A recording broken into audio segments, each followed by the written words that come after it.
ever happened in Gaza, even you had Republicans, majority of Republicans, the base, the younger base, being anti-Semitic, technically, up to a certain point. They've been a little bit, the way they act is very anti-Semitic. Obama was the president, and there used to be news reports that we used to hear a children's hospital in Afghanistan was bombed. And would you say that Obama wanted to bomb those, or was it a logistical... But the thing is, did he get criticism for it? Yes. Did he lie about it? No, it was the same year he won the Nobel Peace Prize. Yes. That's why, for me, the Nobel Peace Prize, if you ask me personally, right, I feel like none of the U.S. presidents should have gotten a Nobel Peace Prize after whoever was involved from the Afghanistan war. No. Going forward. Even Obama was good for the American people. He brought about change, especially after the 2008 financial crisis. Was he the perfect president? No. He had as many flaws as Trump did too. I'm going to say that in that way. It's critical, but do I place him in the same category of people? No. Obama was 100 times better than Trump. News, Nonsense and More. Hello and welcome to News, Nonsense and More. This is the new series that we're starting from this month. It's called What's News and What's Past. So we're trying to get what's the current news. And because everything in the news is related to historical precedents that we have, we're trying to dig into like what caused this and what were the root causes of all of that. We have our hosts here, Luis. Hi, how's it going? Susant. What's up, guys? What's up? And Mike. Hey, guys. He's not that important. All right. So the topics we're covering today will be the Iran war. I don't know what the official term will come out to be. The fuel shortages, which are starting to hit. If you're noticing the fuel rises. Oh, yeah, prices. It was like $3.59 when I filled last time. I went to Chicago and it was absolutely insane to kind of see prices over there. And in Georgia, it was like $5. It was insane. Whoa. But also, I thought someone campaigned for fuel prices. What about the remaining topics? All right, the remaining topics would be the announcement for Texas. We had a $300 billion refinery that was announced. So let's see what's that about. And then briefly at the end, we're going to talk about Nepal elections because these were historic elections. It was a landslide majority. I wasn't expecting it. I was hooked on. I was like, oh, refresh. And it's a good news for Nepal, I hope. We're going to start with Iran. Okay. And I'm going... I think there was also one. Luis had one, right? yes. Which so one? basically the DHS shutdown. Oh, yeah. So right now, Republicans and Democrats, the most, this never happened before, but they're not agreeing with each other. Apparently. Oh, wow. I know, right? This is truly breaking news. But what is really being affected by it, it's spring break this week, and TSA workers aren't getting paid. So what kind of that looks like. Part 2 again, huh? Mm-hmm. Nice. But TSA, and what does it do? I'm kidding. They're very crucial. Yeah, he's going to travel recently. Prevented a lot of things from happening. All right. So we're going to start with Iran. Now, the last time when we were talking, I had this insane pitch where Trump could invade Iran just to... And me and Luis were like, nah, he's not that dumb That would enough. never happen. That would never happen. Why would he ever do that? And so we got to be very careful with what we predict this episode. yeah. Or you predict. I wasn't predicting. I was just speculating because it looked like on the cards. I'm curious. Why did you speculate that? Okay.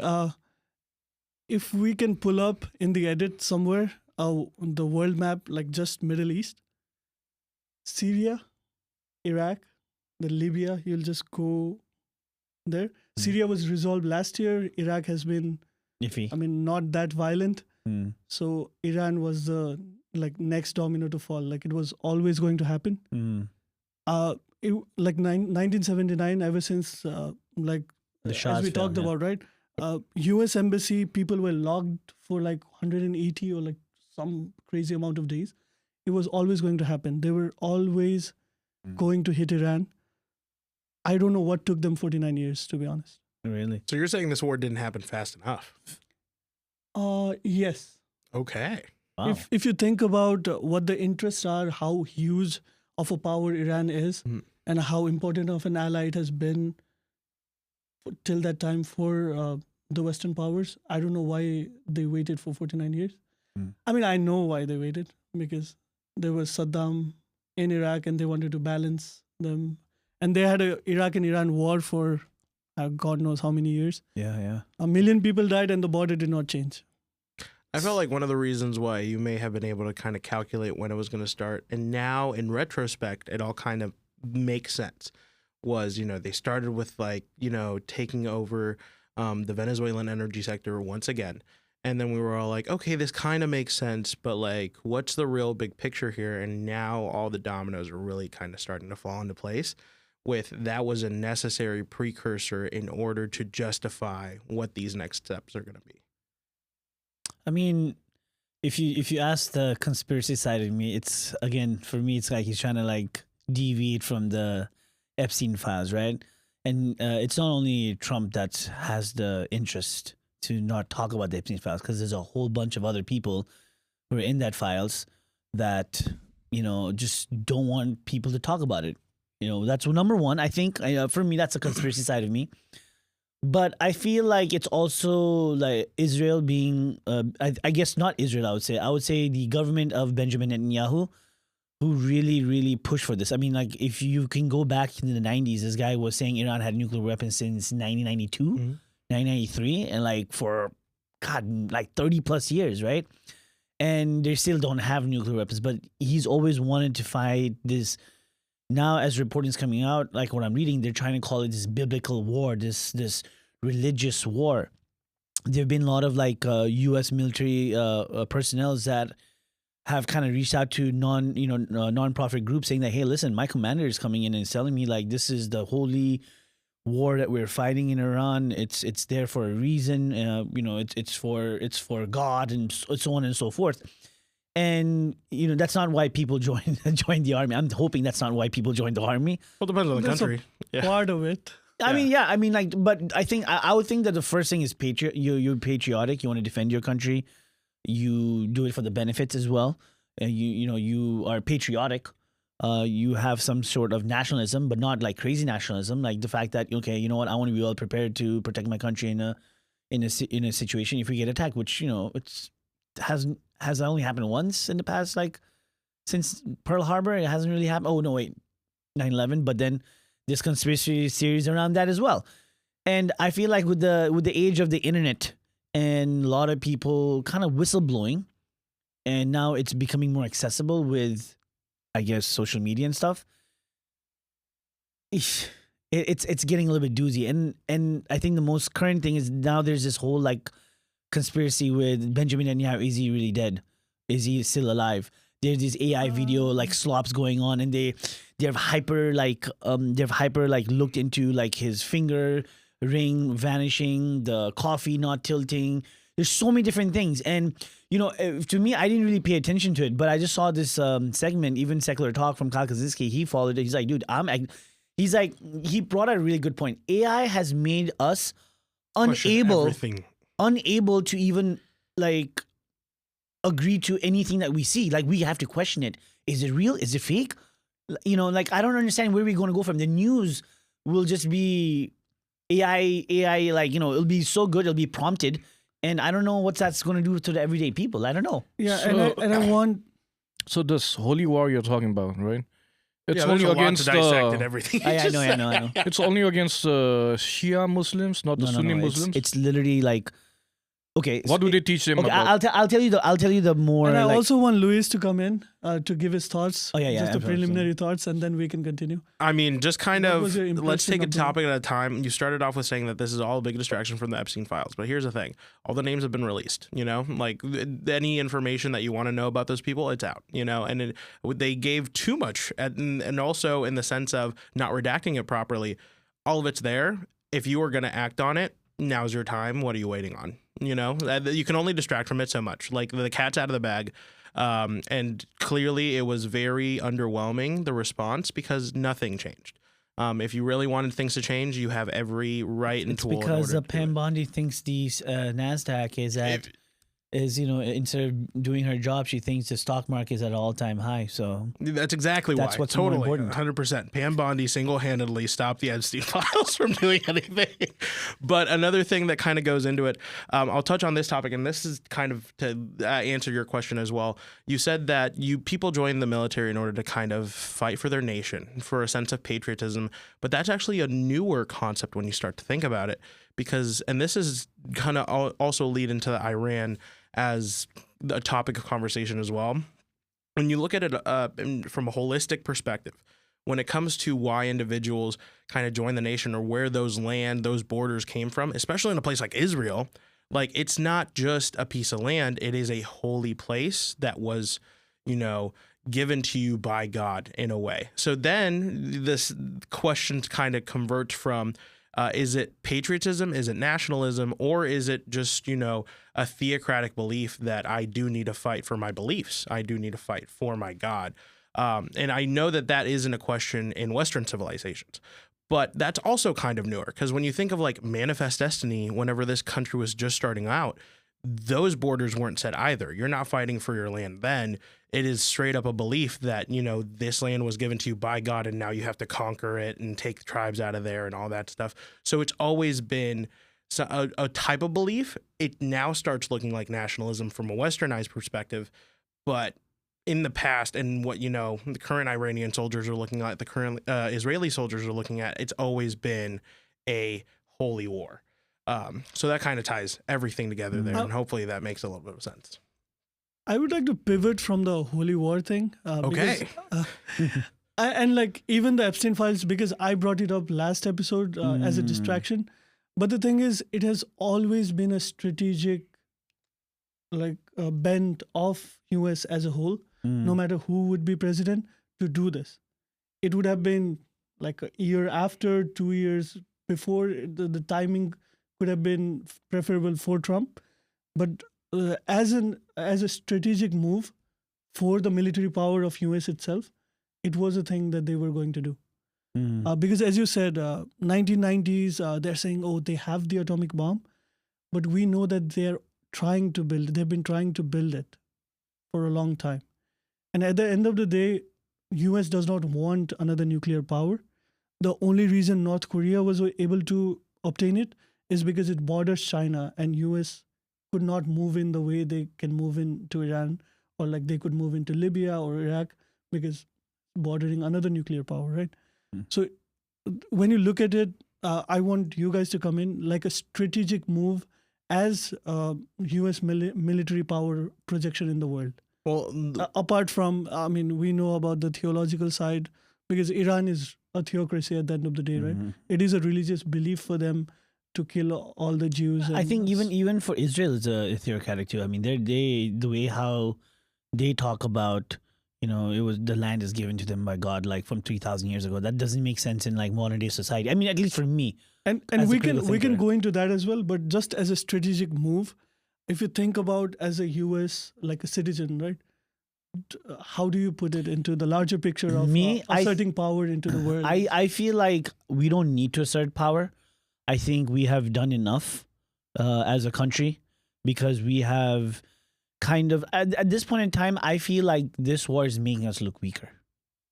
It has shown that Iran has probably been preparing for this war since 1970s. That's what I feel, because you're looking at the $1 billion radar system that got taken down by a $20,000 drone. Israel is being bombarded. The Iron Dome, which was shown that it was one of the most sophisticated air defense system, it's now being overwhelmed. There's reporting that Trump is actually internal news saying Trump is trying to ask for a ceasefire, but Iran knows strategically that if they go to give a ceasefire like they did last time, right, when we bombed them the first time, right, it's just giving us time to recuperate our arsenal. And Iran, I think Iran doesn't do that, and I feel like strategically it was one of the worst moves we could have done, because we didn't have any backing of any of our allies. That's what I feel like. Because right now in this war, it's only 2 countries. Okay, let me rephrase the question. Do you want Iran to have a nuclear weapon? Both of you guys. I don't want It's a any 1 Iran minute to have question. nuclear. I don't want Iran to have nuclear. I think the Obama's like what was it called, the JCMCA or whatever. I forget the name of it. Right, it was doing its job because they had gotten rid of 95% of their uranium enrichment. It was working. They were allowing UN, not like their own members, but they were allowing UN members to go in and inspect everything. Yes, you could say, oh, they're hiding it, but okay, you're trying to speculate certain, a certain claim without actually having the All proof for right, it. You know what I Luis. mean? And time. Luis, Now, do you this- want Iran to have a nuclear weapon? Lord Master Ashutosh, may I take longer than a minute because I actually have a lot of things that I Okay. want to talk on Okay. relating to both of your things. All right. Because from one side, to answer your question, no, I don't want Iran to have nukes. But also, I also don't think that that's the real reason. Because let's put it this way: North Korea has been building up their nuclear capabilities for the longest time ever, and we have yet to do anything about that. So that's another one of those. And yeah, everyone's going to be like, yeah, because they're not sophisticated enough to build rockets that can reach us and whatever. But at the end of the day, give them enough time and leave them alone. They'll figure it out, you know? But no, hold up. I see your point, and trust me, I will give you plenty of time, but let me get out the full idea, and then you can respond to the perspective in the whole. Because one of the other reasons, and you touched on it a little bit, but I feel like this might be an even bigger contributor to the actual powers at play, is you got to look at it from a China perspective. You got to look at it as if Iran is now without a leader and they're going to cut off the Strait of Hormuz, then China now has no oil because Venezuela was their number one provider. That's out of the way. And then Iran was their number two provider. And now that's out of the way, leaving them only with Russia, who is already kind of struggling to give oil away because they need it all for their war on Ukraine.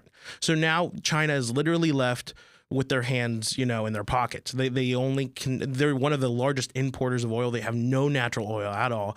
So when you look at it that way, and when you also look at it, because I know this is another topic that we'll talk on in a little bit, the new refinery in Texas, that is actually being a partnership with, I forgot the name. It was Jam and Jar. Reliance. It is Energy. Reliance. Reliance. Yes, yeah, exactly. The Reliance, which is actually, we're basing it off of a technical facility in India who has one of the largest capabilities of turning oil into the most effective, cost-effective It's outproducing. actually the biggest refinery in the world. Exactly. And not only the biggest, but also the most effective. Like it is able to turn every single part of the petroleum process into something that is going to create and generate money. Yeah. So when you look at it from that perspective, now we're, getting China to not be as strong when it comes to their production capabilities. And we're helping India and now going to be utilizing that workforce in order to help us out.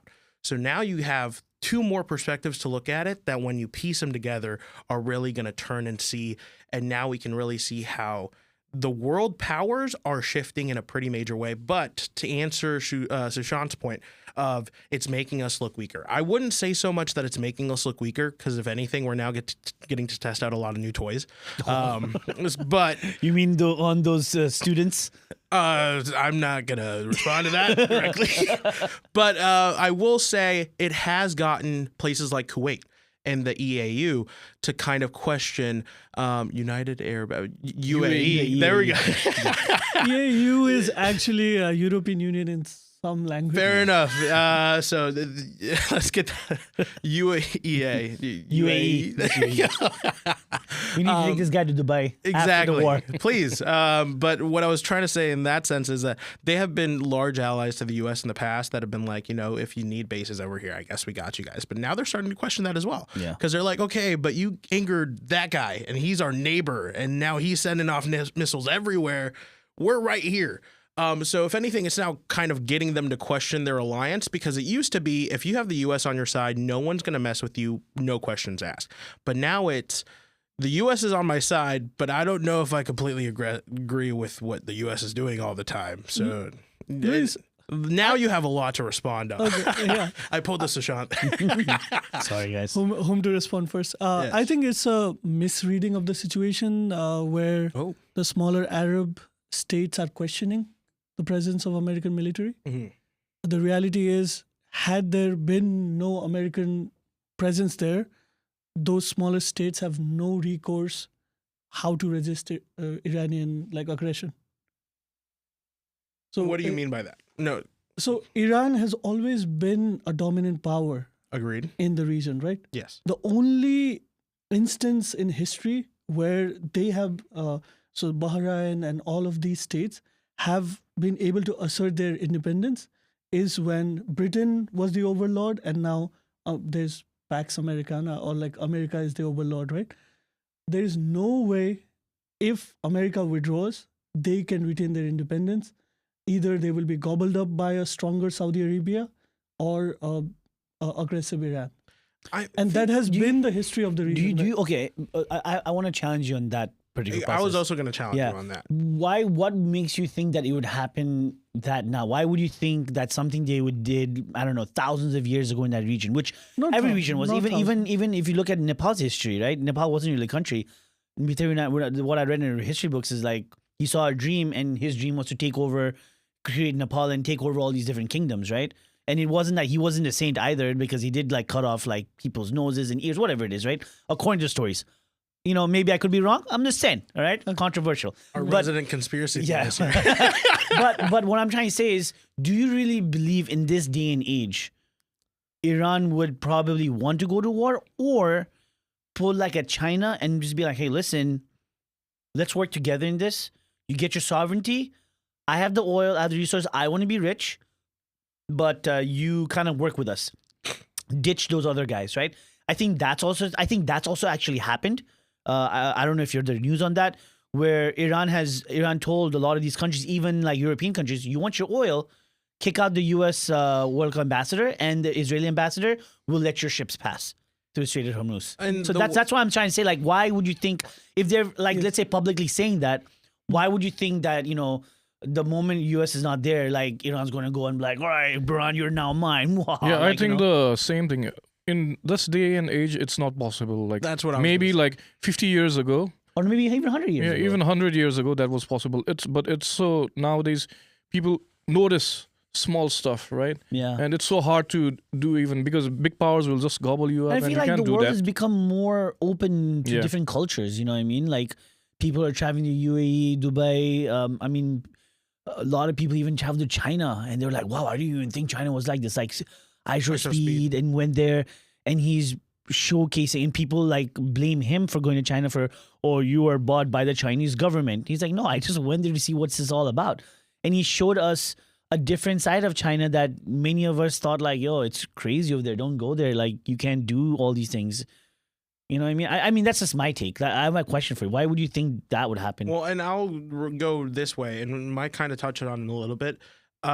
When it comes to the United Arab Emirates and Kuwait, they are mostly going to be the oil negotiators. Like, they are the businessmen behind the oil. So whenever they are doing well, Iran is also doing well. So in the past, 100%, whenever it was just land, they would absolutely destroy. And that's why you kind of need an American presence there in order to kind of tell them to scare off. But now they're in business together. So if they went and messed with, Kuwait, let's say, they're going to be suffering from it as well. So it wouldn't actually benefit them to think about it from that angle. And instead, they would probably just keep the land that they have now and or go after bigger enemies that are straight up against them, like Israel. And that would be kind of that would be where their military presence and strategies would go towards, not just meaningless wars with other countries that currently are helping them. Do you agree that would be a new lens that they might be looking at it from? So there are, I agree with you guys. If there are two things that I could see that you guys were missing. That you're assuming a rational actor. Okay. And the second thing is you're kind of missing the point of what the religious divide in the Arab states and Iran is. Shia Sunnis, yeah.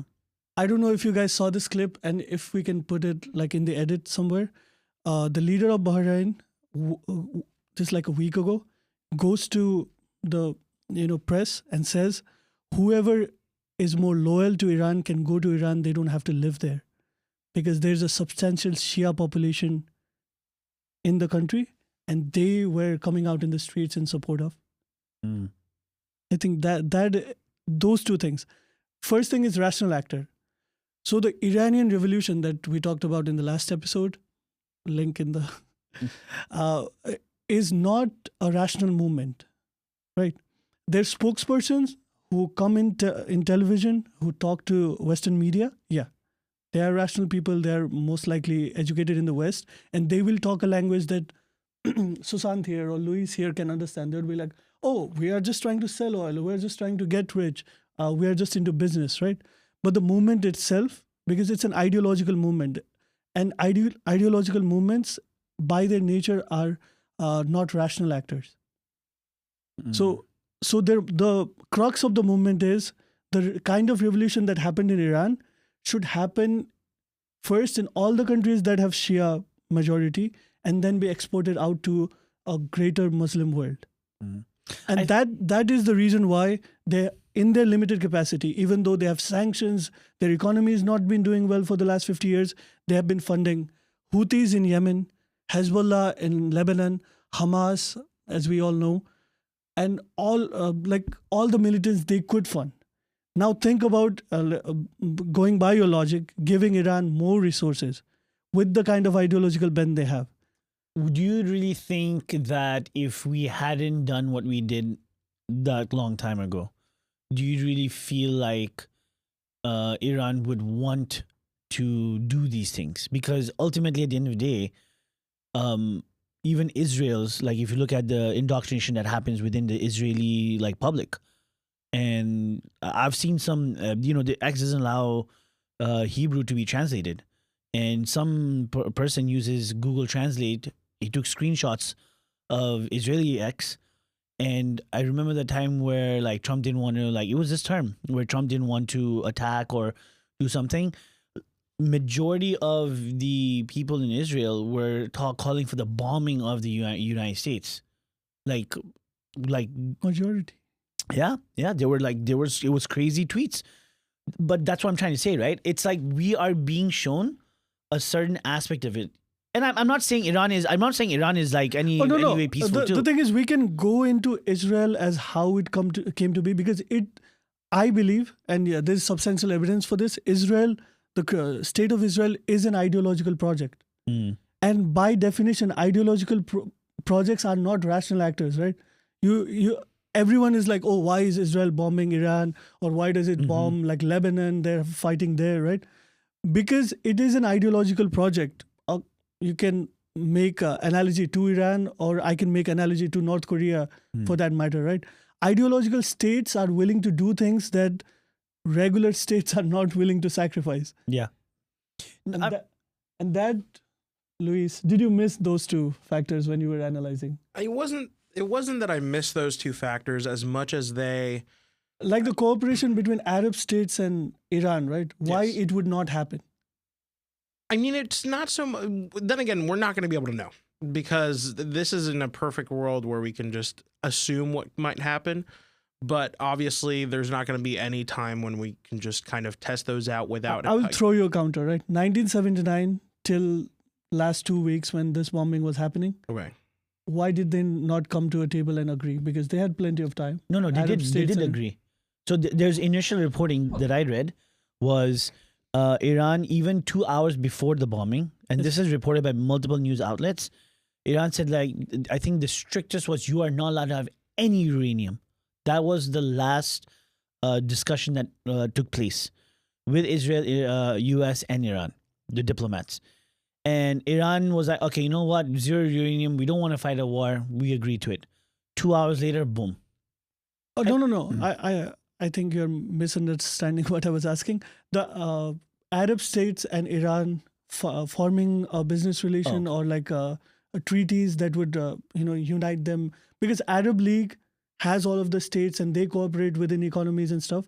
Why were they not able to integrate Iran into the larger? I think it has a lot to do with the sanctions. The U.S. has unlimited amount of sanctions on countries that do not align with them, or that do not have leaders. Look at Venezuela, for example. That's not in the Middle East. Look at how much sanction we put on Venezuela. Yes. Right? I mean, that just goes to show if they have a person that they don't like or wants to not... I think Venezuela wanted to use euros, and they wanted to use their own currency to sell oil to make their currency stronger. That was one of the reasonings why. Yes. And I think it was... I forgot who it was. Was it Obama? at that point in time, or was it Trump? I'm not quite sure. It's one of those presidents that sanctioned the hell out of Venezuela at that point in time. Luis, It was Obama, right? Because we have a Venezuela expert in house. We do. Does it have to do something with communism and USA is not liking it for? Yes and no, not communism in the way you think. Let me bring up this nationalization. point. You said, why didn't it happen back in 1979? Look at the global economic kind of landscape now compared to then. China was nowhere even near the global superpower that it is now, just when it comes to an economic sense. And now that's their number one customer when it comes to all three of these countries. So that's why that relationship didn't exist in the past, is because the biggest customer was the U.S. And back then, this was also whenever they were making most of the refineries that you see now in Texas and Louisiana. We were getting ready to buy an absolute buttload of that oil, and now we are. So when it comes to why those agreements may not have happened in the past, it's because they didn't have the customers for it. But now they 100% do. And now they understand kind of the ability that they play in a global scale of what happens when. Because when it comes to cutting off the Strait of Hormuz, this is now the perfect example of how energy dependent we have been in that area. And now everyone is seeing, probably for the first time ever in their lives, because any energy experts have always been saying we depend too much on oil, and all these powers are super crazy, and we don't know how they're going to react. But now they're seeing it for the first time. Now it's actually impacting your good. Now it's actually impacting how much you're spending a week on your gas bill. So for the first time ever, and hopefully the last time, we're kind of seeing how these countries and how things happening in one other side of the world can actually impact your day to day. And I'm going to add something, just breaking news I just read right now. Whoa. Iran breaking news. Breaking news, which you'll see 1 week from now. Yes. Breaking news as of March 16th. So Iran, I fact checked this. Iran said one condition, they will reopen the Strait of Hormuz for oil flow, but only if you pay in Chinese yuan. Oh, That's one sentence declared. It was 2 days ago, 1 day a ago. couple of days ago, but it wasn't like just from whatever reporting. But this has now officially CNN and everybody's like kind of like saying, this is one of the things. So I feel like, and the reason why I say we're losing, I'm not saying from a military standpoint, right? And going back to whatever you asked me for, I feel like we're losing from a strategical standpoint, where now a lot of these United Arab Emirates countries, now they have a choice. Because we were strong on paper. It shows that Iran can handle their own. And we are in a situation where we are stretched so thin. Africa, Nigeria, we're bombing there, Venezuela, like everywhere, right? We have resources stretched out everywhere. We have people in charge that don't know what the hell they're doing. I mean, I watched this one where Bush's general was like, whoever wants to attack Iran is dumb. That place is a fortress. And if you had the guy who led the war in Afghanistan and war in Iraq for that long, for 20 years, telling you and making him sound normal, even he's a bad guy. Bad guy. Bad guy for any war. Any war for me is bad guy. That's just my opinion. But the reality is, if someone like him is saying it's not a good idea to invade Iran, that's out of experience, right? That's what I'm taking out of experience, because technically we didn't really have anything to show for Afghanistan. We just give it right back to Taliban, technically. And Iraq is like in tatters. Iran is unstable as it is. I'm sure the military contractors would have something to say about it. They made their money, man. They made their money. That's all it is. I'll go into... Just switching to fuel shortages, right? We're heading to the next topic. Because I know of the- Iran is baked in and we can still continue the conversation. Are you anticipating prices to keep rising? Yes. More than ever. I mean, well, actually, with this new news, it's going to be a different conversation. Yeah. Because now the ball's in our court now. So So will China be selling oil to US? No, they want. I think Iran probably wants to. Iran probably wants to. I mean, like, think about it, Because right? China does not have oil, and America is one Yeah, of the biggest. What? No, but producers. but I Breaking feel, news part 2. I feel like China has China no oil. eventually wants. I think Iran has invested a lot into Chinese currency Oh, yeah. because they're the allies, right? So Iranian currency. I mean, I think they're giving up the idea to make the Iranian currency strong, because it's worth nothing right now, right? One is like billions. But if they've invested a lot of their funds in Chinese yuan, and if they can prop up the Chinese yuan and make that currency stronger, it allows them to do a lot more of the things. And that's, again, strategic. We're at a disadvantage, I feel, from a financial perspective. This is my question to Luis. How much, at what price will you be thinking that should I even refill my car? Funnily enough, that was literally a conversation I was having today. So is it like $7 a gallon? No, I have one class on Tuesdays. I live an hour away from campus. So exactly. So I very much have to fuel 2 times a week. And I was like, how do I cut back and only have to fuel one time? Just get an electric car. Elon Musk is going...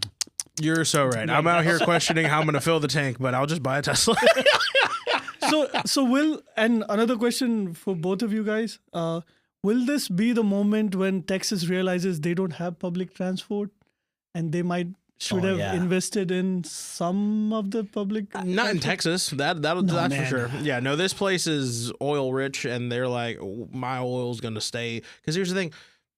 Just like I just said, our gas prices here are $3.50. Gas prices in Georgia, which is still part of the South, is $5. Gas prices in the North, way above. California right now has like $8 gallons, $10 gallons. That's where those conversations are happening. You could But argue in Texas, California is always like that. Well, I'm kidding. No, I mean, the thing is, see, the reason why it didn't even go up considerably, suppose it didn't go up these last couple of days, it's not going to go up for the next couple of weeks. Okay. That's because Trump released 175 million barrels from historic high. from the reserve, and we have about 450 million barrels or something like that. I'm not sure. Forget the number, but it's around the 450 mark. So he's used 170 million barrels to keep the price stable because he's trying to edge out. He's trying to not seize the economy. Yeah, exactly that. Because if once he loses the economy, the Republicans are, I think that party will lose for the next 10, 15 years. I mean, I don't think you understand. Once we lose the economy, the Republicans aren't going to be worried about elections. They're going to be worried about world war. But like Trump said, we sell more oil, right? We do. We do American sell more does. oil. I'll let you finish the entire question. We're gonna benefit more. But I'm thinking how do we benefit? I'll tell you why. What companies are there in the Middle East that gain most of the oil? We have American companies. American companies. Yeah, so that oil. Shout out to my guys in Aramco. Sponsor. We're taking sponsors. I don't think Aramco is thinking about who we're going to sponsor. SoFi, any one of you guys. No, it's all good.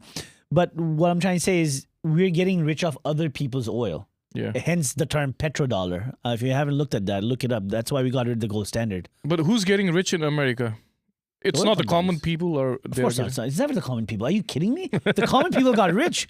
We wouldn't be in this kind of situation. We're like, yeah, go America. That's what the general consensus would be if everybody in America was rich. So what was his point? It always goes back to this of how are we going to give the common people money? We're in a capitalist society. That's just not realistic. If you want to get rich off oil, then work in the oil industry. That's how you're going to be able to see any of those profits anytime soon. Petroleum engineering, guys. And not only that, about a bunch of new hirings are about to happen here in Brownsville, Texas in a little bit.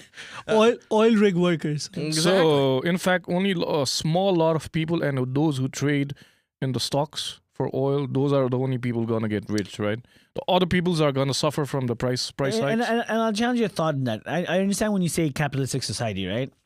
Totally understand on Before that, what would be the price of gas that you will be like, okay, is in this Texas? too high? In Texas or on average? No, you. He drives a Tesla. I drive a Tesla, dude. Oh, you drive a Tesla. I mean, here's the thing. if you had to pay for it will gas, start Bro, back. I haven't paid for gas. Even now when I pay $2, Oh. Actually, I have a Tesla, but I have a banner in the back that says I got that before Elon Musk went batshit crazy. Ugh. But Do you have the bumper sticker that I says have the it? bumper sticker that says it. I bought the Tesla before Elon Musk went crazy.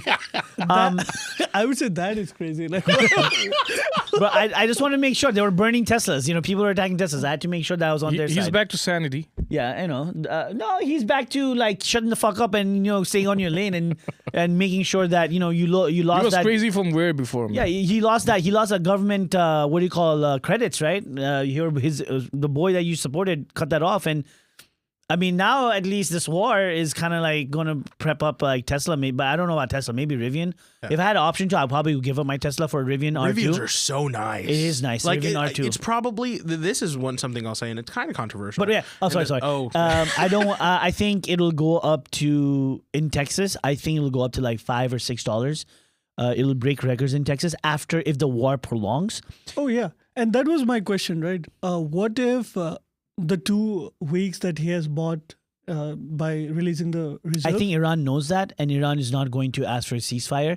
They are going to hurt. Are they planning to wrap it up by 2 weeks? No, Iran is going to say no.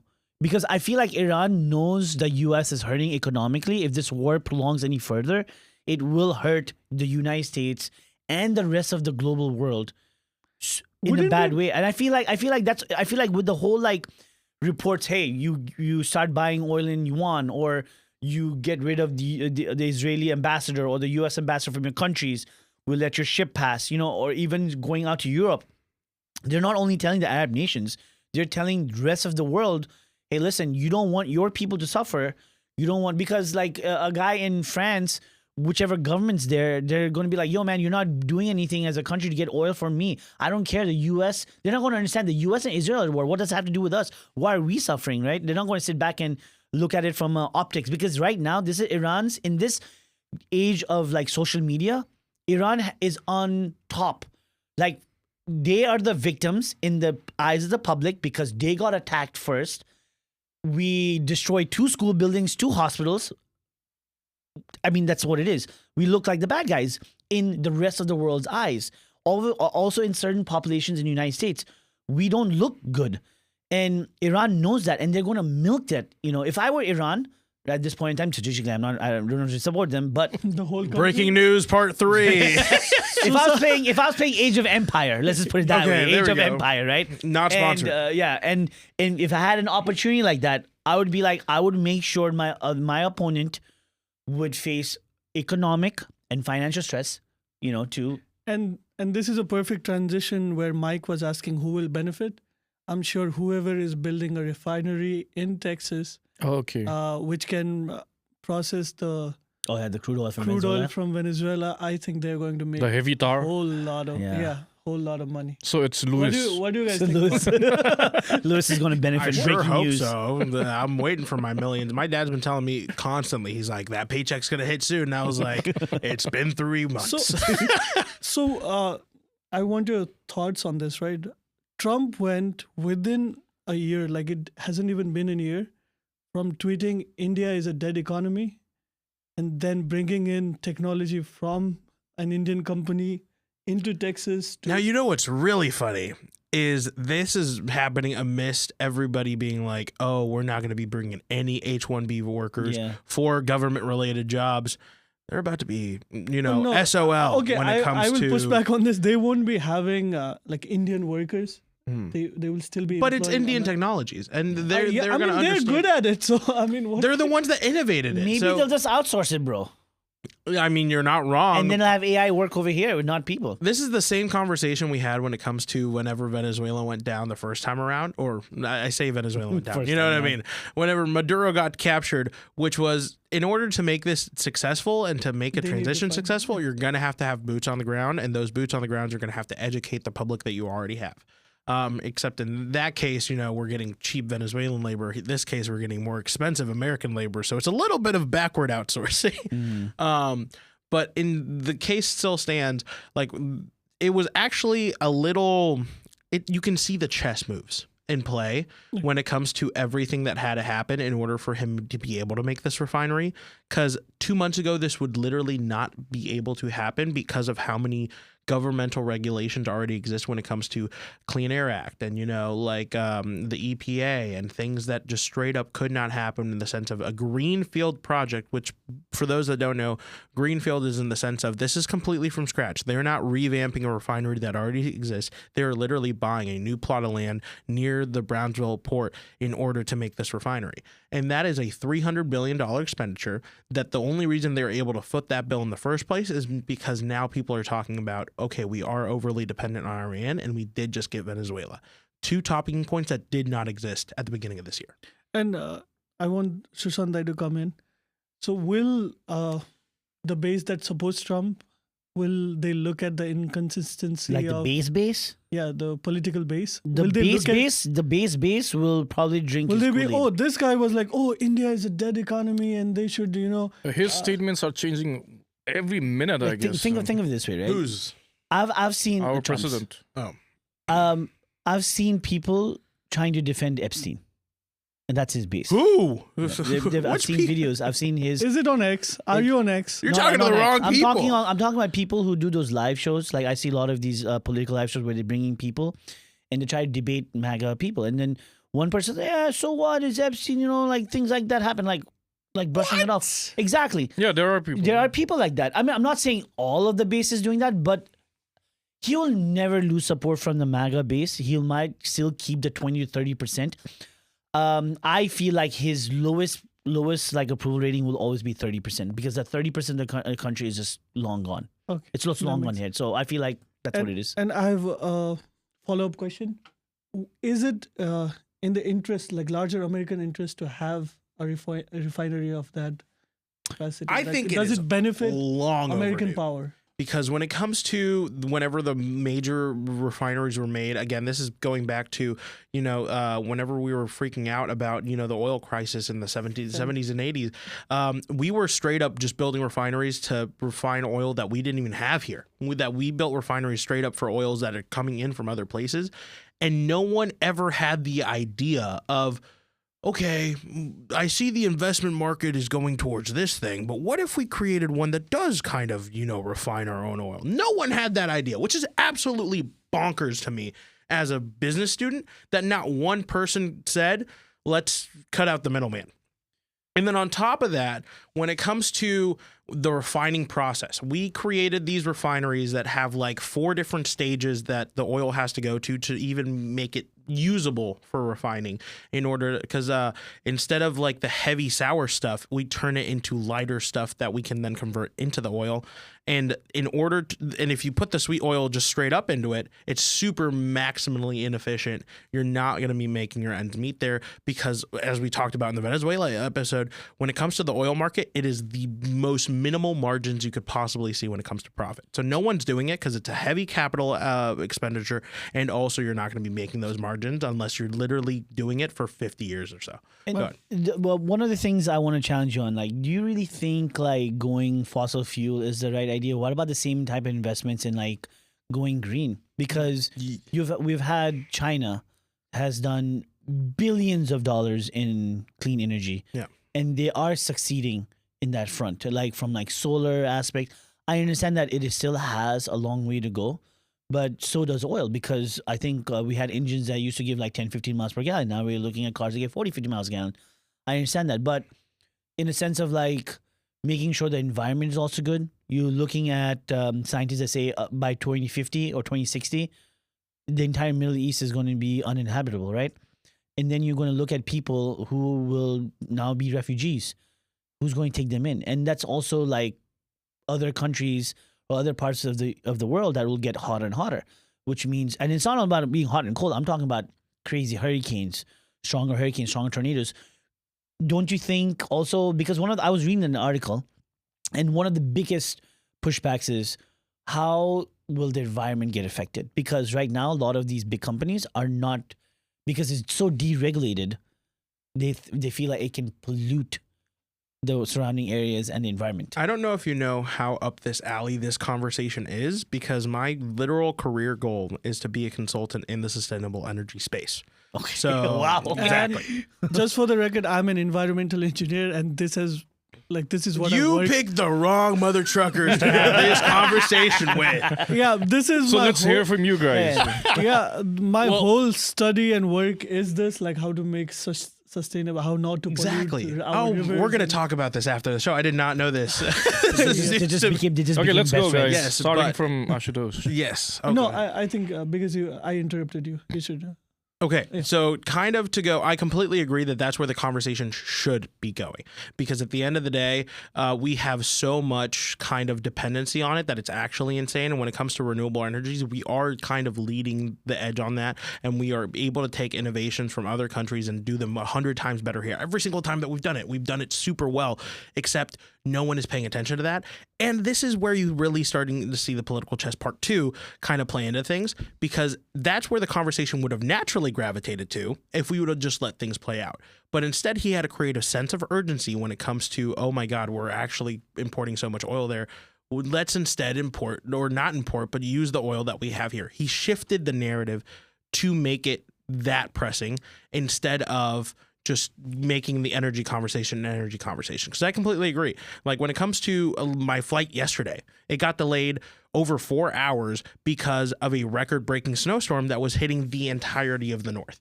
And I was in Chicago, for those that don't know. So we're 100% going to continue to see this. The week before I got into Chicago, the temperature was in the 70s. When I was there, it was in the 20s. Like that shift doesn't naturally occur, but is now becoming ever so evident. I thought it was only a Texas thing. This is now a national phenomenon just because of carbon dioxide in our environment at the heaviest levels that have ever existed. Yeah. But no one's talking about it, and it's absolutely bonkers to have those conversations on because everyone says that's just the way it is. It's not. It's not the way it is. It's not I've never But seen. he believes it that way. By drill, baby, drill. Those conversations that just he rhetoric. had. That's just rhetoric, though.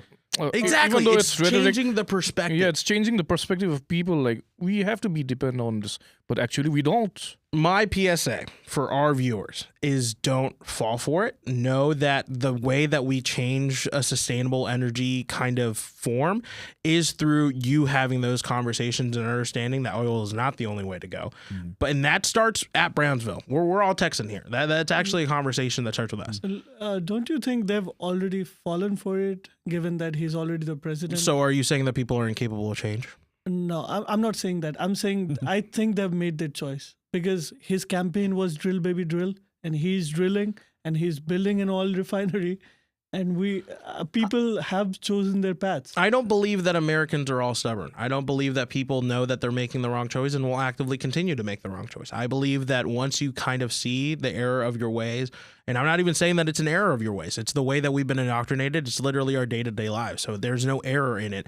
But I'm trying to say that you do have to kind of think about it in the future perspective. If you intend to live for more than 40 years, this change needs to start happening yesterday. Yeah. All right. What about you as you said you work in that space too, so I'm kind of curious too. Yeah, I work with the EPA a lot. I'm an environmental engineer. I'm a design engineer. EPA funding is, I don't even know if they have money to pay their salaries at this point. Because they're being gutted, right? Yeah, it started 2016. With that guy that built your Tesla. Yeah, right? Isn't that crazy? And like the funding cuts have been in like insane places. One of my specializations, like the research work that I did in college, was on microplastics, right? Which is everywhere. The water that we drink, the water that we use while cooking, the food that we have. Microplastics. They're called PFAS and PFOAs. Whoever is interested in that. And they during the Biden era, and it's not even a political thing because everyone will be affected by it. Right? Yeah. It's not it should be a bipartisan thing. They cut funding to get communities, so that they can test microplastics and get rid of that from their water systems. And that was one of the projects that I was looking into last year. I was like, okay, because many of the Texan communities, right, they are disadvantaged. Like they don't have that high income levels. So there was a grant that was supposed to come in, and they halted it. And this is a very non-part. Like I'm not even talking about climate change and this and that, because which can be a political like hot topics. I'm talking about a simple thing as Water. our health, and just because microplastics are in our bodies, our reproduction capabilities are low. One of the reasons that so sperm counts have been going down over the years. This is a big factor, just in women and men. reproductive capabilities. Sperm And counts in gender- women are at a record low. No, not the sperm count. Reproduction. I mean, I just want to make sure that we clarified for everybody before we just clip that part. We're As gonna Tosh definitely says, clip it. sperm count in women record low. We gotta clip that one. But yes. yeah, and like it's related to a lot of health issues, right? And this was one of the things I was talking at my work. Like, this doesn't even seem like a political issue. This is just This is a common- humanity thing, right? And as Trump used to say, this is common sense, right? What and you see this in a lot of like things that you are like, why? What would lead someone to do this? But I think they just don't like EPA and those regulating the bodies, and they're like, okay, we'll just cut all. I your feel funding. like I feel like one of the biggest challenge is that we've normalized someone who's not a specialist. Like, you could have someone who's probably a high school graduate come and argue with you, feel indoctrinated or feel emboldened to like argue with you who you went to school for EPA, and you're sitting there trying to have to educate him, and he's like, no, you're lying. That's what we have kind of created. The And- era of misinformation. Yeah. And I feel like that's also one of the biggest challenge. And this started in his first term because he hired a guy who was like a oil executive to be- EPA's head. And I was in Oh, I didn't know that. yeah, I was in high school at that time, and because this is the field I always wanted to work in, and I was like, but 2020, like the things changed, and I was more hopeful. But it is what it is. So my question is, that 300 billion is going to be invested in refining. What effort was given to the environmental Energy sector? sector? What change could? Unfortunately, it would be a drop in the bucket just because of the infrastructure of it all. In an infrastructure perspective, we do not have the infrastructure for sustainable energy. It has Okay. to be a large commitment from not only the government, but several industries at the same time. And I do know kind of how, like, because this is something that it's my personal passion project. So I do know what kind of the road work looks like in order to get there. And it's not something that can happen within a week. So that's the exact reason why you need a war to happen in order to kind of speed up every conversation and have people not even able to ask you questions of, is this the best option? Because now it's the only option, or either we might die. Yeah, and I'll piggyback off what Luis is saying. I mentioned about the public transportation, right? Would people change their minds? And a big reason why I mentioned that was there was a planning phase, because I was also the member of ASC when I was in college, and literally that they had plans drawn up to connect Dallas, Austin, San Antonio, and Houston into this triangle where you would have high-speed railway. And high-speed railways, because they're electrified, right? They don't need fossil fuels. It's awesome. And one of these things, maybe we can pull up and you guys can look up. Just look at the electrification rates in India and China. They're virtually 100%, 99.5% electrification. And they're saving so much on fossil fuel, like the coal and everything that they used to use. They electrified, in the last 10 years, India electrified, I think, like 30-40% of the whole thing. And just doing that, those small changes, right? Electrify. US does not have 100% of electrification. Of course not. Just those things can save a lot. Like they can go How much do you think they saved by just that 20-30%? Like billions of dollars, because they're oil reliant, right? They have to they don't have fuel, like they have to import everything. They have saved billions of dollars in like money. and that savings trickles down to the people, I'm presuming. Yeah, and they have reinvested into wind energy, solar energy. Like they're building the biggest solar plant. You guys can look this up. India or China? India is and China is. Like they are in the top 5 of the biggest like solar plants ever. And we've got amazing places for solar energy in the US that we do not use up. Like the entirety of Death Valley. Death Valley is a giant, like, think about it. It's the hottest place in the US. No. It gets sun all the time, and there's no clouds that are going to be bothering it because it doesn't rain there. It's a desert. Isn't Think that where they drive stuff? Is that like Yeah, there's like 2 roads there. I'm sure that won't be. That's why it's called Death Don't Valley. build solar panels there. we need to for Luis to come in the DHS issue. Because, Okay. Yeah, you need to yeah, educate us on that. So, I mean, when it comes to the DHS issue, instead of like a full wide government shutdown, the DHS, the Department of Homeland Security, is shut down right now. And part of the Department of Homeland Security are TSA and FEMA. So FEMA is going to be natural disaster relief. Winter's about to end, so we're about to go into spring. So we're about to get massive thunderstorm. Like we did just have a historic snowstorm. So, the disaster relief that would come from FEMA, now they're not getting paid. TSA missed their first paycheck on Friday, and spring break starts this upcoming week. So it's like the perfect storm in both the metaphorical and physical sense. It's funny that you mentioned it. I'm actually doing a project for FEMA. I'm doing actually 2 projects. I'm the design engineer. I'm working with the city to get You're not going to get paid. I was about to say, who's cutting that check? to get FEMA generators because in case of like a snowstorm happens, right? FEMA was providing funding, and I am actually working. So does that mean like I won't get I will paid? say You're probably not gonna get paid, bro. Don't cash that check anytime in the next 2 weeks because it will bounce. Wait a little bit, hold on to it, turn it into a CD or something, but then try to cash it. But no, and it also goes back to basically, the 2 parties saying neither side is trying to cooperate. But when it comes to looking at either side's perspective, one of the hot topic issues is going to be body cams for enforcement agencies, for ICE agents and for CBP. So that's Border Patrol, Yeah.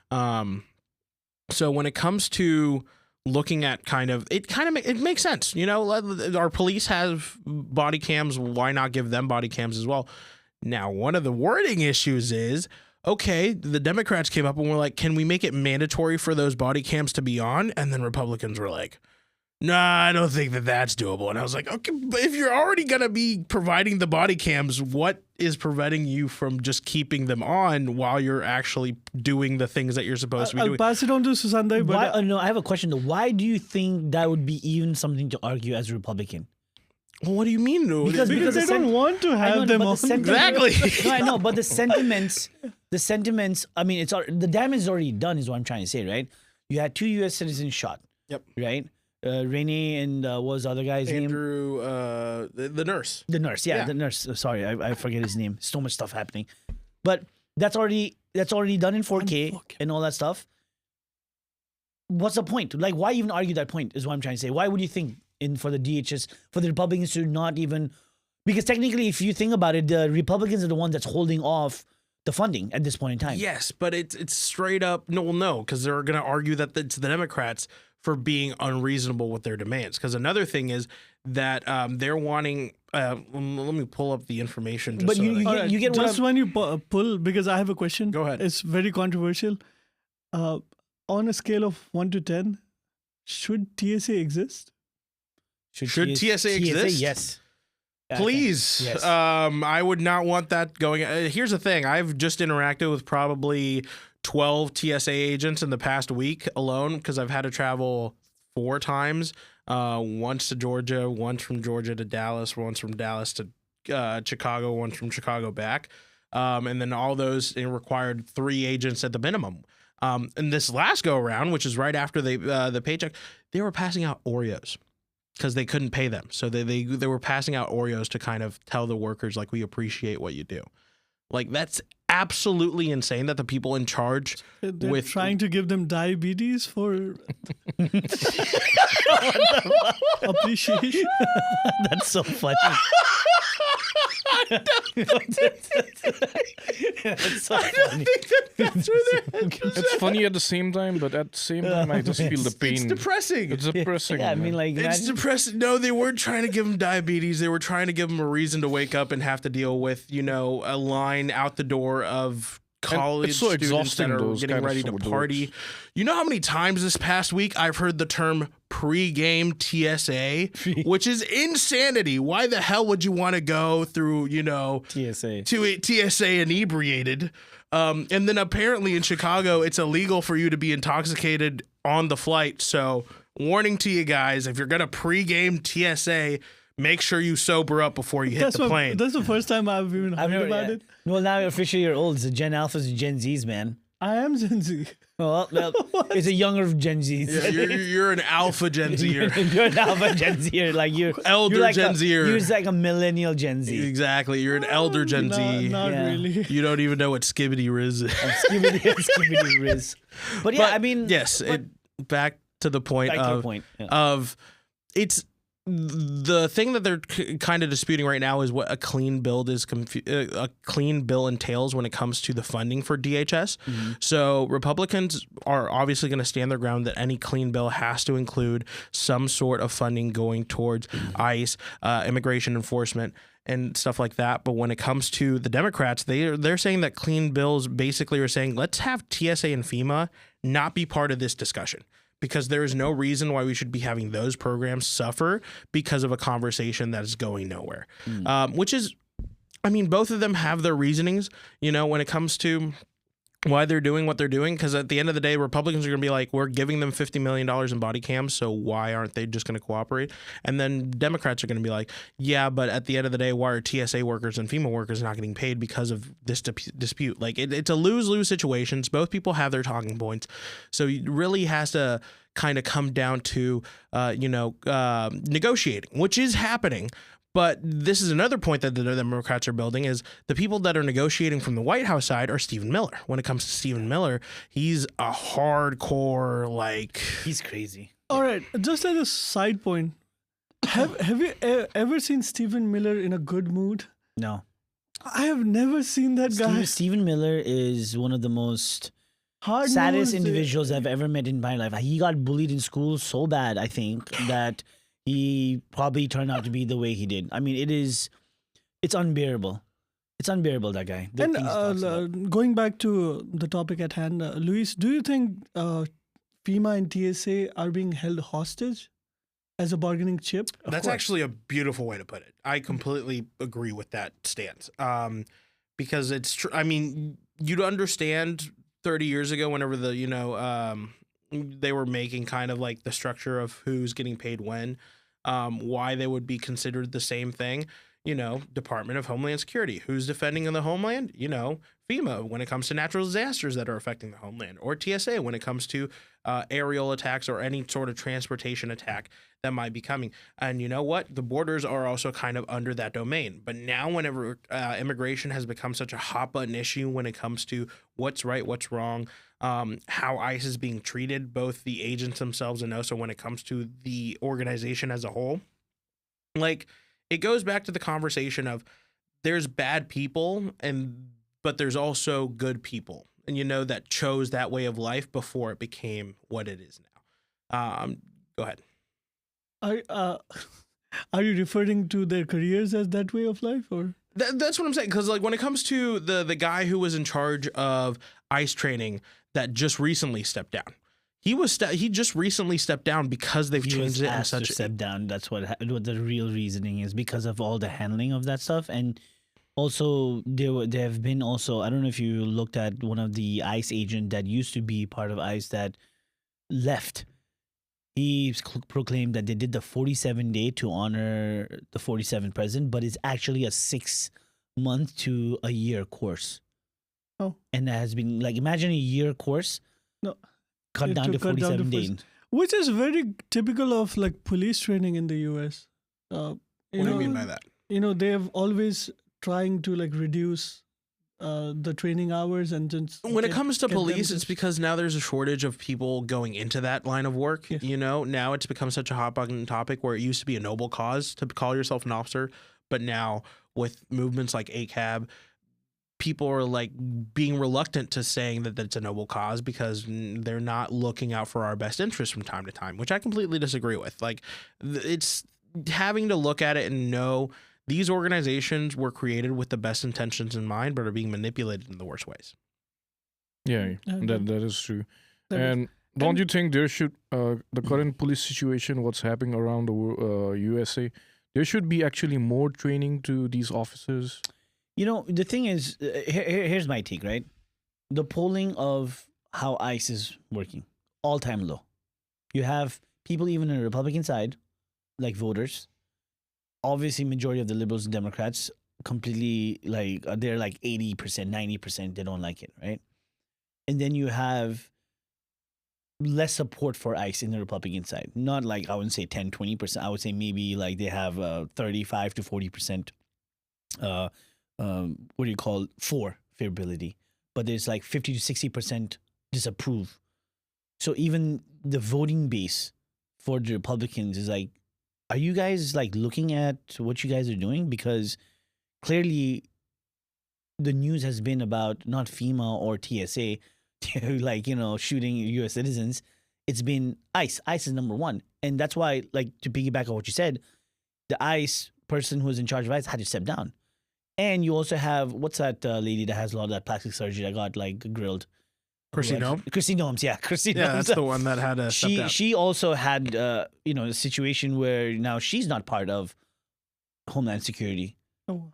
You know, she had to step down, I feel like, was like 2 weeks ago? Yeah. Yeah, around there. Right? And that's because of how she handled everything. And they're giving her this like made up situation, which is pretty much means after a couple of months she's going to go away. Just But like JD Vance said it was a promotion. Yeah, this is great for her career. yeah, JD So Vance says a let's lot of be things. Knowledgeable of that. Yeah. Where is JD Vance, by the way? I haven't seen him in the Right, news for a long time. surprisingly- He's confused.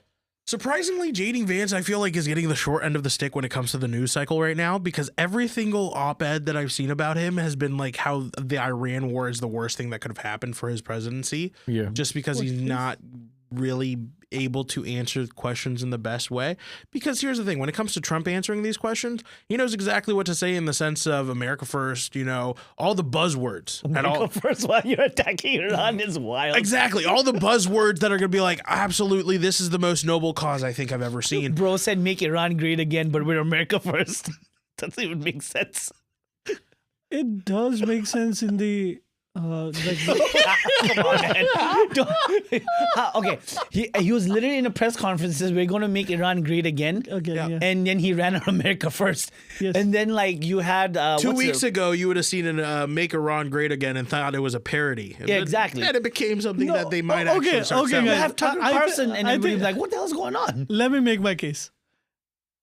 What's your case first? Because Yeah, yeah. I'm a little Make- confused on what you're about to But defend. they are not Make going to Iran make Iran great again. I think they're That's your case? What he's saying there is we're going to get rid of the current regime and get the Shah or the Okay. older. No, no, order. no, I will, no. I will, I will, I will, I Make will. Iran great. I will- They are I will- not gonna do that. Hold on a second. I'm gonna like also like throw a wrench on your thought process. He also said he wanted to liberate the Iranian people and save them, Yes. but we bombed 2 schools and 2 hospitals. No, I'm talking about the but I'm- what could inform the rhetoric, which No, may- I understand that, but is it coherent? Don't you think what he's saying and what's happening? Because at the end of the day, action speaks louder than words, right? The- People are seeing like the 160 children, Yes. girls that got killed, and then another school that got killed. That doesn't go away. Yes. Right? Primarily, whatever happened in Gaza, even you had Republicans, majority of Republicans, right, the younger base, being anti-Semitic, technically, up to a certain point. There have been a little bit, I mean, the way they act is very anti-Semitic. But that's not because they want to be anti-Semitic. They were taught that. They saw what happened, right? So, same thing. You know what I mean? I All mean, right, I'll all right. even- go ahead. I'll just come in here because when I was in middle school, high school, right? Obama was the president, and there used to be news reports that we used to hear. A children's hospital in Afghanistan was bombed, and would you say that Obama wanted to bomb those, or was it a logistical? But the thing is, did he get criticism for it? Yes. Did he lie about it? No, it was the same year he won the Nobel Peace Prize. Yes, that's why for me the Nobel Peace Prize. If you ask me personally, right, I feel like none of the U.S. presidents should have gotten a Nobel Peace Prize after whoever was involved from the Afghanistan war. No. Going forward, even Obama was good for the American people. He brought about change, especially after the 2008 financial crisis. Was he the perfect president? No, he had as many flaws as Trump did too. I'm going to say that in that way. It's critical, but do I place him in the same category of people? No. Obama was 100 times better than Trump. No. I think you missed my point. I'm not talking about Obama versus Trump. I'm talking about the wars that U.S. has fought over the years. Yes. And where these things have happened. Like, Absolutely. when they fought in Vietnam, Laos, like you would see instances of them bombing civilian Of course. areas. Not even that. NSA happened during Obama. That's when American citizens were spied upon, right? That happened during that time. So that's what I'm trying to say. Yeah. I So don't- would you attribute it to the logistics of the army, or like Trump being like, oh, let's bomb children? I think Trump has taken whatever is happening during Obama and has put it on steroids. Yeah. It makes it look 20 times worse. But I'll also say this: don't make it seem like George W. Bush. People think George W. Bush is normal now. George W. Bush started the Afghanistan war, and he's like, he tried to kill my daddy. That is the exact reason why he went to war in Afghanistan. If you don't believe me, he said that in a press conference. He tried to kill my daddy. Saddam Hussein tried to kill my. That's why he went to Iraq, there was no need to go into Iraq, right, at that point in time. Even those presidents should be held accountable too, because Obama also ran on. So coming out of Afghanistan. using the parameters you're using, most of the American presidents will not qualify, right? Yeah, most of them. Obama shouldn't have won it either. I'm not going to pick sides. Like if you ask me, I don't think Obama should have deserved it too. I don't think Biden. And should that have was my point. And I'll go back to Luis as well, right? Is it the characteristic of America going into conflicts over and over again since Korean War and stuff that civilians have been targeted, whether be it's like schools, hospitals? Because this is not the first time we're seeing it. Or is it just like war is like that, and you do get like? That's a little bit of where I was going. It's a little unrealistic when you think about having a casualty-free war. That's not what war is. And I'm not a proponent of war, but you also have to understand, that that's what gets leaders talking. If you're just going to kill the military, and again, I'm not proponent of this, but you have to look at it from this angle in order to say that you're, educated on the topic. If you're just going to kill soldiers, no president, no leader is going to say we don't want our soldiers to die, because that's what they signed up to do, But instead, if you change the conversation and go for the weaker links, that's what's going to get a leader to not sleep at night. That's what's going to get a leader to say, is what we're doing a worthy cause of fighting? That's what's going to get a leader to think maybe we do need to open up peace talks. With this administration, I have zero hope, especially when they've been involved with the Epstein stuff and you had underage children in that situation. Do I really think they'll have the same sentiments over someone else getting bombed when some of them personally did stuff to underage girls? No, absolutely not. I don't think so. I mean, that's my take. You know what? I'm more straightforward with these kind of things. I know you guys probably don't. We try to teeter the line of moderation. I know. No. So my question over here is, do you guys really think any of the president wanted, when they went to war, they wanted the country to prosper? Afghanistan, Libya, any of these Look countries? at what happened to Libya. So do you They mean wanted to say it to when be a failed state all the time. all the time, yeah. Even Venezuela, I don't think they're prospering for Venezuela. Because when Libya had the more they fail, weapons. the more they profit from Yeah, it. because in order for any let's say to be dominant in that region, right? You want to have a government that's not stable. Yeah. You want to create a lot of think about it, right? Libya before, if you look at Libya before, I'm not saying Gaddafi is a great person either, but if you look at Libya before Gaddafi, it was very, very prosperous. Okay. Did he actually do a lot of stuff? No, but you look at it before pictures, crazy. He gave up these weapons of mass destruction, and as soon as he gave it up, what happened after a couple of years? Yeah, just to come in here, Libya had the highest SDI in all of Africa. What's SDI? One of the most educated SDI, Human Development Index. Yeah. One of the highest. One of the most educated populations. Virtually no debt. And Gaddafi was Why even killed because he wanted to unite Africa. Yeah, he He really wanted to unite He wanted Africa. to take all of Africa, create a super currency like they did in the euros, like Europe did with the euros. That was his plan. He gave up his weapons of mass destruction or whatever before, right? Yeah. And But just answering Mike's question there, there have been instances where America has backed prosperity of nations that it fought. Japan is an example. You can say Philippines or Korea is an example. Japan and Korea, I think they prospered on their own. It was their hard work. No, but it was I mean, the first 4 or 5 years, American general was the both one. of them were very much. Well, helped they out by- had an interest. though. America helped out. Like it's not They- that America has not helped out. I would not say that. Just be not trying to be in contrarian, but there has been instances where they have helped out Eastern Europe. Why do you think that is, though? Let's go back to that point of time. Why do you think they helped those countries? Yeah, it was an ideological thing. It was will communism, it be right? capitalism or communism? right? It was a We wanted to proxy push war. more. It was a proxy war. We had to push democracy. We have to give a little like, look at what capitalism does for you guys. We make tons of money, billionaires, right? But Japan did make money, right? Oh yeah, they did. So make they money. weren't wrong about it. But like, if you had, let's say, influence of China coming in or communism coming from USSR and turning Japan into a communist state, right? It's not about the prosperity of Japan at that point in time. It's like you'll have more people to fight against if it turned into something. But eventually democracy kind of won that battle because USSR got broken up. And, you know, with the whole like situation. I mean, how much of democracy Japan is a question because only one party wins. So but look at what that party has done for Japan, though. Like, if you look at Japan, I would love to visit Japan. I know culturally they're very but different. wouldn't you say that News, nonsense, and more. that's- Trip to Japan coming soon.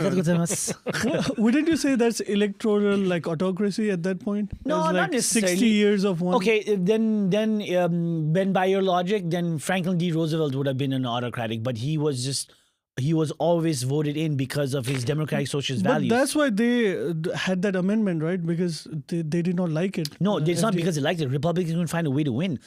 When FDR became president, he got, I don't know how many times, he got 8 times, I think, or 4 or 5 times. I forget, not 8 times, maybe 4 or 5 times he won in a row. FDR 3 3 times. 3? Was it 3? I think it was more than 3. It was 3. Or then he gave up in his 4th. Was it 3? I double checked that. 3 years. I know that he won. I think it was 4 times, dude. You because lose 2v1. Okay. You know I'll look what? it up for you. Yeah, You please, keep please, on please, talking. please. I got I you. do realize it's because of him they came up with term limits. I mean, 3. Like, why would you come up with term limits for 3? But what I'm trying to say is they It was came up. also World War II at that time. Yes. So it was. I mean, but what I'm trying to say is, if it was always something where you knew that you could always win after 2 or 3 years, and you have to introduce term limits for even if you won the 3rd time, that's only because he was very popular. You know, he created Social Security, he created the like the idea and, about it. wouldn't you say he was able to do it because he used powers that presidents had not used up until that What- point? So The great- you're right. Oh yes, I win. He did 3 terms as president because he died shortly after being elected for the 4th time, and then Harry Truman came in. Yeah, guys. Yeah, I mean, he was president for 3 times. But he got Yeah, but elected then he for 4. died. Yeah. It's not like he did. Dying is not a choice. It's not like, okay, I die. Like, you know, it just happened. Well, but he won. He won the 4th. All right, before. because I think we are on the last topic here. So coming back to the point, right? If right now Nepal would be like heavily influenced by the US or like a regime that is allied to the US, would it be more prosperous than it is today? I don't know. I don't think so, dude. Ask I the think- question again. And Mike can comment. I think Lewis, you're going to be more of a Yeah, he's going to be thoughts like a first is viewer No. in this topic. it would not be prosperous for Nepal at all. Just like last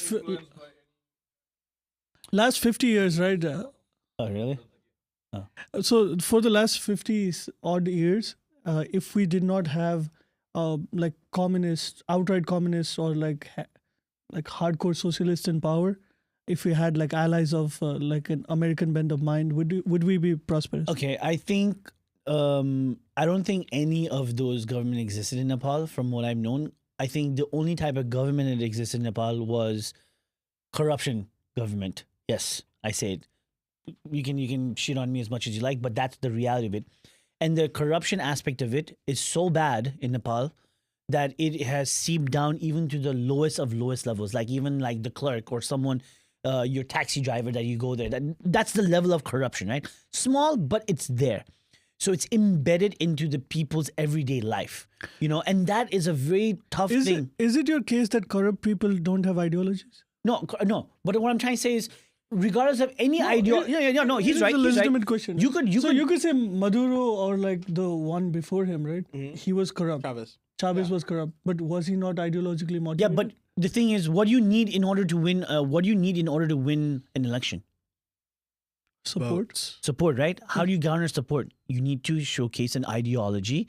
You need to showcase that ideology is the best thing ever. And then once you get into power, which also happens here, the no war president is now going to war. That is affecting a lot of things. Same thing in Nepal too. But I feel like this time around, Nepal is one of those, whatever happened in Nepal, from someone, I'm not an expert in Nepali politics. I can only look at it from outside angle, is that the Gen Z movement, for the once in a lifetime in a country, a young generation has come together and they are fighting for change. They have picked a certain person, what's his name, Balin, right? Balin is the leader, right? I heard of him being a really good mayor, and his party has won. I forget. Did he win 2/3 of the parliament? It was one short, so virtually 2/3. But that means he doesn't actually have it, so that one person can mess things up for him all the No, time. not really. Okay. They can get like one person support, or Okay. like they can just snatch a person from another person. Just like beat him up. No, but what I'm trying to say is, I think it's a huge win for the people that have gone out and voted, but Balin really, really needs to, like Zoran Mamdani, he needs to really deliver for the people, not because of any ideology, not because of any government. It's about, there's money in Nepal. There are billionaires in Nepal, for crying out loud, right? You have, what is it, the Chaudhary Group? They're filthy ass rich. A billionaire to exist in Nepal, it's unheard of. It shouldn't exist. But you I have... mean, they are not billionaires just of Nepal. They have like businesses all Absolutely, over whatever all it over is, the right? world. So- All over the world, whatever it is, right? But they exist. Yes. The whole point is, even in America, if you own something outside, you still have to pay tax on the income that's coming in from the outside. That's a law over here.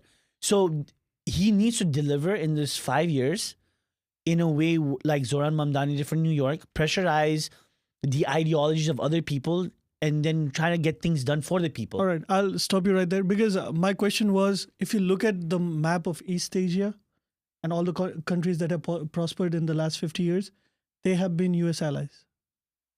They have formed a democratic setup which incentivized capitalist like industries like Samsung or... Yeah, I'm talking about Malaysia, I'm talking about South Korea, Philippines to an extent, Vietnam, or any of those.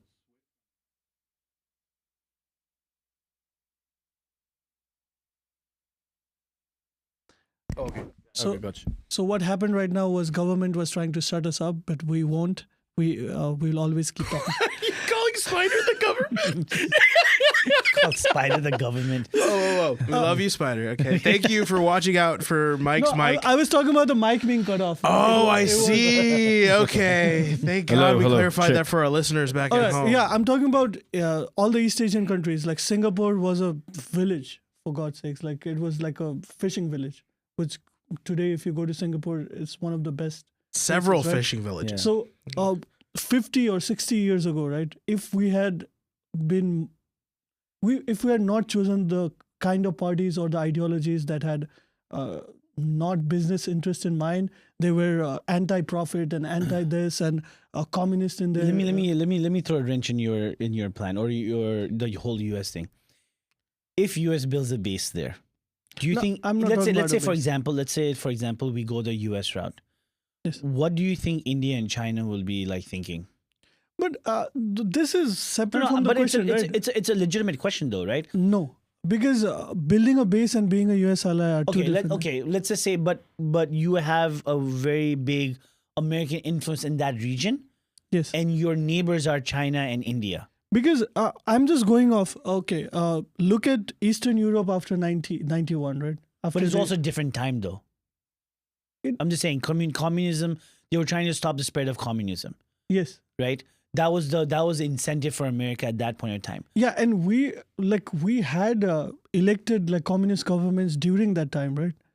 So if US we had a bent of mind, okay, let me simplify this. When you're talking about US, is it only US or US and its allies like Britain, Germany? I'm more talking about because integrating ourselves more to the world. Western. More to the world where business is more incentivized, where people making money are not looked at as villains.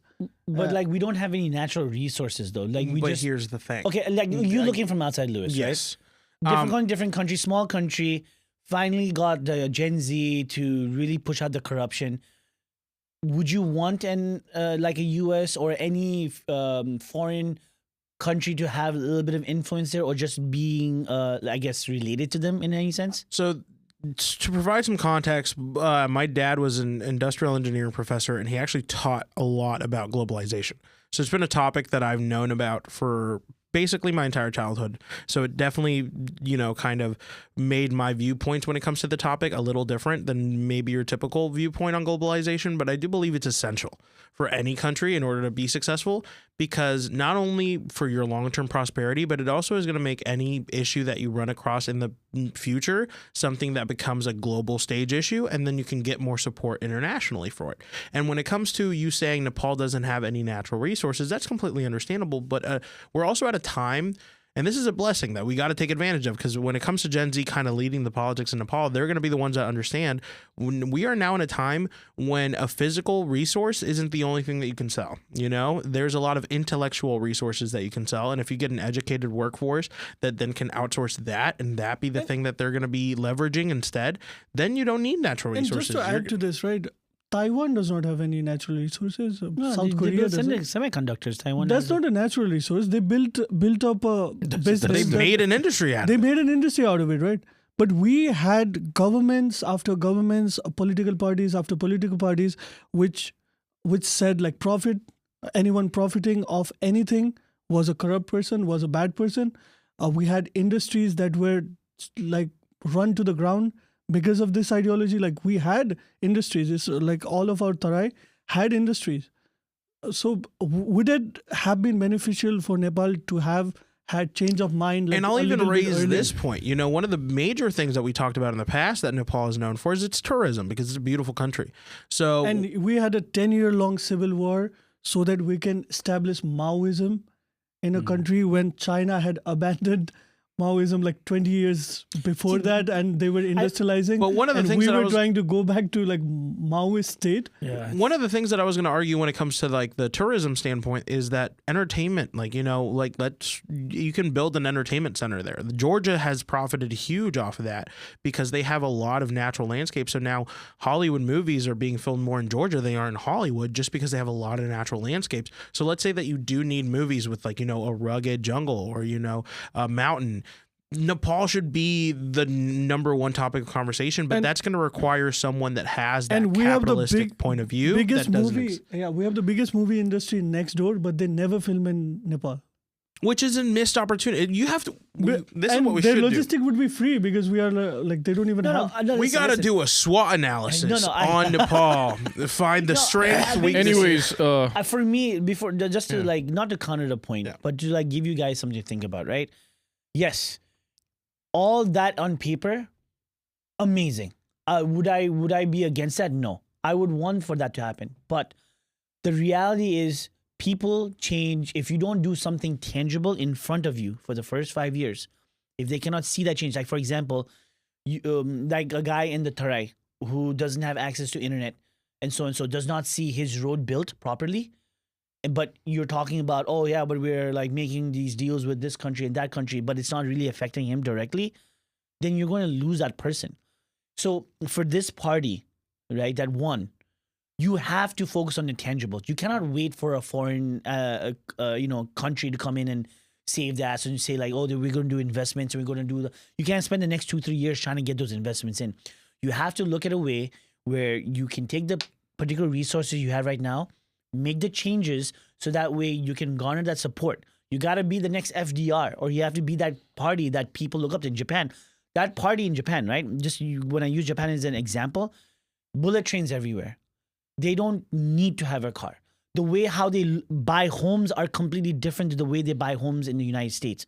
In the United States, we look at zip codes and school districts. Over there, they're like, oh, it's a 15-minute walk to the next train station.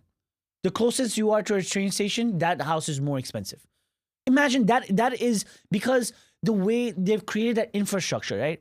And I think what Nepal needs, especially right now, is a very strong infrastructure And that's something more tangible. And I feel like if that happens, maybe. Yeah, this is my entire point, right? We need infrastructure. We need to build it. We don't have the money for it. We will need to get loans. You have a billionaire. No, billionaires don't give. That's No. so. Ask him, bro. Just ask Elon Musk to do it. There we No. go. Okay. Let's talk facts. Yeah. Okay, yeah. And who is giving out loans for development? Either will it be the Asian Development Bank that is funded by China, or will it be like IMF World and Bank. stuff, which is I feel- which is influenced by America? Let's be Yeah, real. Right? let's be real, right? Yeah. So who is going to invest in infrastructure? Take money from any like person that's willing Yeah, to give you but- money. I don't So know. What do you, it has do you to think be do you is- think investors don't have influence on the thing they invest? I think Nepal. Okay, this is what I feel like, right? Nepal is within two supergiants. Nepal has one natural resource I completely forgot about, which is water. Water is something that some countries are giving up, and hydropower electricity. That is as natural can get, right? Natural is natural because outside the Himalayas have the capacity to generate megawatts of power, right? Which you can distribute. Okay, you want to get that power for a cheaper rate? Invest into our projects, right? This is just me thinking, right? Okay. Which in turn can help you build infrastructure. Just to come in here, hydroelectricity, because you have to run the turbines. Depending on what you use to run the turbines, it might No, not be a clean resource. No, I understand that, but it's way better than like, fossil fuels or whatever it is at that point in time. And because like this is one of the things, right? Even if you have hydroelectricity and you have like excess of it and you want to sell it, there's only so many countries you can sell it because it's not like oil that you can transfer somewhere. No, right? I completely understand, but Yeah. something is better than nothing is what I'm trying to say. You want to talk about having a constant revenue stream coming into the country to help prosper the development from an infrastructure standpoint. I think if that is achievable within the next 5 to 10 years, it's not going to happen in 1 or 2 years, but the next 5 to 10 years, and they can see like, oh my God, this guy is doing something to make sure that we have a resource, and then you are hiring people to do all those jobs, right? The takedars or whatever you call them, right? Who go there, the engineers. You have the younger. I'm sorry. He wanted to say, take it out. Yeah, take it out or whatever. Okay, I'll do a test run with Luis, right? Okay. Luis, I need money. Yeah. I need money. I need to build hydropower projects. I need to build roads. Okay. Will you give it to me without without having an influence on me? No, but you know how I would give it to you if I got something out of it. Oh, but we are a neutral country. Like we cannot do anything. Oh, you can't give me anything? Oh, but just give me money just for goodwill. You know? Oh, just for like goodwill? Yeah. But No? nah, I don't think I need that. But that's how Nepal gets its money, though. Exactly. Goodwill. Wait. Which- Okay, how about here's the this? thing. But Hey, but how about, that how about I won't give be you cheap a substance. energy? Cheap energy? I give you cheap energy. So you're So who a am I treaty. right now? I need to know. Someone that uses a lot of energy. You are Gotcha. a country that we cannot possibly supply energy to. Oh. You made it real hard for that guy now, didn't you? So they're not going to invest. Anyways, before we close this session off, we are almost at the end, right? You said South Asian countries, they're doing prosperous. No, East Asian. East Asian countries, like? Yes. Malaysia, Singapore. Yeah, because I've been to those countries. Like, you're not talking about Laos or Cambodia. No, Yeah, okay. no. Because- I was talking about Yeah, South. those are all South influenced by Korea, American Destroy you if that was the and case. American, like, and even I studied in Malaysia for 3 years. Yes. The only people doing good are the rich people, even over there. I It's a capitalist place. Yes. There are really, really poor people and Mm-hmm. people who cannot afford, doesn't see the same Yeah, I'm just talking about like GDP per capita. GDP per capita. That's what I'm point saying. of view, because we Yeah, that are does one not of the reflect- lowest GDP per capita nations. Yeah, yeah, Nepal yeah. is But $1,500, but- which is as I stayed in Miserable. those South Asian countries, Malaysia, I went to Thailand. That GDP is a different number. Only the rich are richer over there. I mean, I would argue Thailand is not that bad of a place. It's, to it's live. not that bad of a place, but But what I'm most trying of to the say is- what I'm people trying to end say up in is- prostitution. because the and thing is, right, there are thousands of Nepalis in Malaysia right now trying to Yeah. make a living, right? So when you tell them, oh, Malaysia is not a good country, they will be like, what do you no, mean? but the guys? wages are really poor, though. But yeah, it's more poorer in Nepal, but the wages are more poor. Did you know I in lived there for a Bali- really long time, bro. I'll tell you my experience in Bali. Okay, when I went to Bali, the currency in Bali, $1. In fact, I'll pull it up over here right now. $1 USD Yeah, that's inflation. to That's- no, but But what I'm trying to say is, rupiah, right? That's 100,000. It's like basically one USD is like 15,000 of their currency or more. But Bali has McDonald's. Bali has Starbucks. Bali It's for has tourism. a lot of it's got a lot of like Western influence, right? But yet the people only make someone who works at Starbucks makes you. I asked one person, one of the workers, and this is back in 2019, right? He was making damn, it's 16,000 now. And when I went, it was 13,000. So at that point in time, I asked him how much you're making over there. You feel like a baller because your bills are like in hundreds of thousands, right? That's what you feel like. But when you convert it, that dude was working full time for the entire month, maybe 5 or 6 days a week at Starbucks. He was making $400 a month. Yeah, and here's the kicker, right? Even with all of that poverty and everything, they are more than twice richer than Nepal on GDP per capita. I feel like the people... Let's not compare Nepal No. in this. I feel like because we're talking about Nepal. Right? Okay, we're talking okay. about what went wrong in Nepal and what we need to fix. I was and focusing more on, is it better to bring capitalist nations like EU and America? Nepal should, just like Japan, you said, they taught people differently, right? Yeah. You're the one. So Oh, yeah. unless people work hard and try to figure out who they are and try to prosper, that no country is doing good. And I feel like what he's Laos saying... and Cambodia, they are not good at all. They were even influenced by the same countries, but the people didn't work as hard as in Singapore, Taiwan, South Korea, or Japan. And I always go back to the Because they are going to utilize you. It's you being utilized or not, your decision. Yeah, it's that. Like I said, the public, right? The corruption aspect of it. I don't really think corruption only like ends at position of power. Corruption seeps down to the public, to everyday people. If you do not change yourself, I don't care if you get the best freaking leader in the world, right? You get Pep Guardiola to come manage that bitch, Man City, whatever football reference. The best one of the coach, or Alex Ferguson come and manage that Lasso. bitch, or Ted Lasso come manage that bitch. If the players or the people do not change the ways, nothing can really save you at that Nothing point is in time. happening. All right. Okay. Just as a Nepali, I'm very happy the way we have voted. Yeah. It's good. So this is what we need. Yeah, this is And what this we is need. not done by our generation or the generation. This is done by the new generation, like you guys, right? Yes, and that's what we believe in. And credit to, because the voters were of all ages. Right, credit to everyone in Nepal. They recognize that they cannot go back to their traditional parties and everything. I'm very proud of you guys. Now the ball is in the court of whoever is elected, right? They cannot now say that, oh, Nepali people don't know how to vote or they are too dogmatic, because they have given you a full reign. I want to see a 5-year government where I know who the prime minister is, who the ministers are, and I know who to blame if they don't do the work or who to praise when they do the work. Because for the last, as long as I've been alive, I don't even know who the prime minister is, because it changes like every 10 months or so. I have one right? question for you though, right? Do you Have a stable government, guys. Please. one question for you, and this goes out to everybody else like in Nepal too who might see the segment. Do you feel like the current international focus, because CNN covered it, Yes. you had big I